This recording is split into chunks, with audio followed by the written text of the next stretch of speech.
रामजी लाल सुमन ने फिरोजाबाद में एक बयान अपना ये भी दिया था कि अंबेडकर की मूर्ति ग्वालियर में नहीं लग पा रही है, जिसमें भाजपा साफ तौर पर अंबेडकर के उसमें है खिलाफ। झूठ बोल रहे हैं रामजी लाल सुमन, सस्ती लोकप्रियता हासिल करना चाहते हैं, इसके अलावा कुछ नहीं। राहुल गांधी ने पंचतीर्थ बनाने का काम देश के प्रधानमंत्री श्री नरेंद्र मोदी जी ने पूरे देश भर में 5 स्थानों पर और विदेश में भी जहां शिक्षा प्राप्त की बाबा साहब भीमराव अम्बेडकर ने, वहां भी भव्य दिव्य जैसा भवन निर्माण हो रहा है। तो एक बहुत उनके पास कोई मुद्दा नहीं है और मैं समझता हूं कि 11 साल के मोदी जी के इस सुनहरे कार्यकाल के पलों को हमको आनंदित करना चाहिए।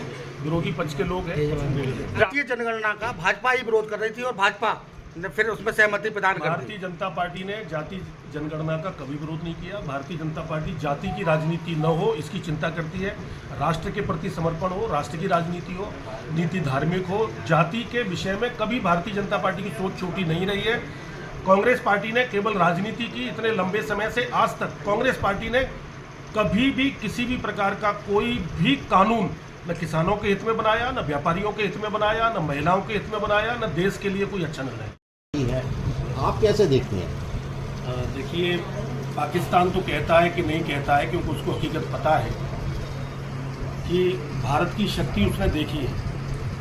ऑपरेशन सिंदूर में देश के यशस्वी प्रधानमंत्री आदरणीय मोदी जी के नेतृत्व में भारत की सेना ने जिस प्रकार का आतंकवाद के खिलाफ एक अभियान चलाया ऑपरेशन सिंदूर, और आतंकवादियों के 9 अड्डे पाकिस्तान में घुसकर उनको जो नेस्तनाबूद किया, तो मिट्टी में मिलाया, जो माननीय प्रधानमंत्री जी ने कहा, तो पाकिस्तान ने तो आज तक नहीं कहा कुछ भी। लेकिन भारत के एक जिम्मेदार राजनीतिक दल कांग्रेस पार्टी और उसके नेता राहुल गांधी, अब राहुल गांधी को मैं अभी पिछले दिनों देख रहा था गांव-गांव में, अब कोई बोलते हैं कि उसे गंभीरता से लेने की जरूरत नहीं है। वो राहुल गांधी तो अब गांव की भाषा में लफंडर साबित हो गया है। तो अब एक लफंडर का क्या जवाब दिया जाए?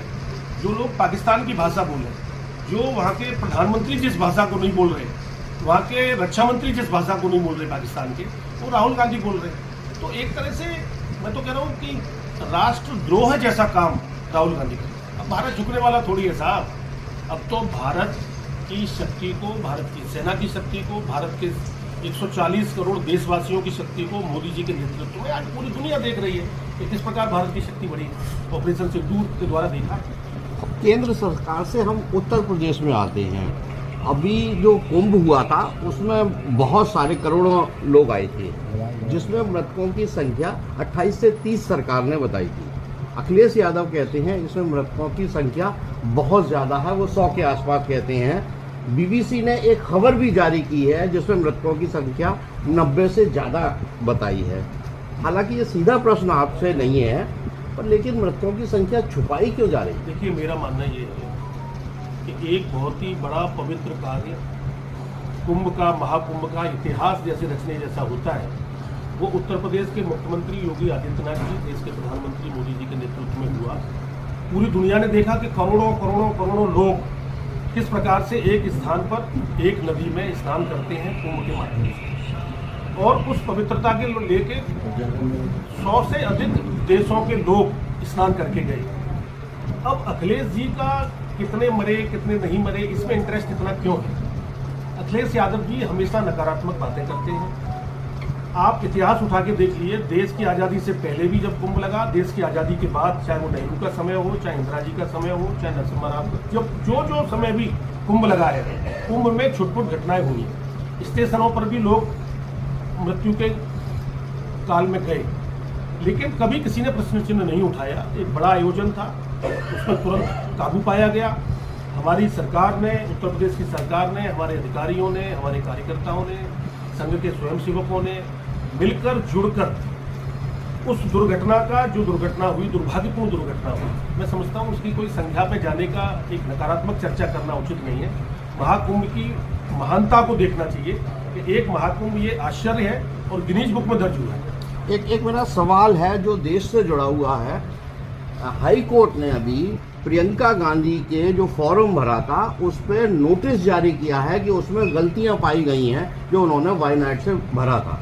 कांग्रेस इस तरह के कृत्य कर रही है, भाजपा कैसे देखती है?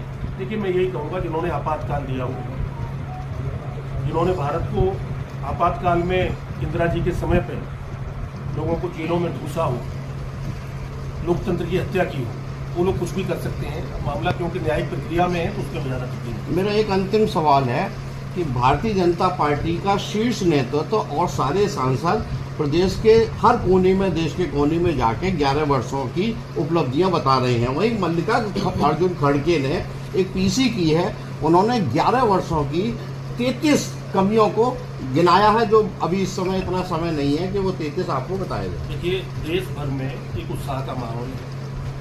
एक लंबे समय के बाद इन 11 वर्षों में जिस प्रकार एक विकसित भारत का संकल्प लेकर मोदी जी चल रहे हैं,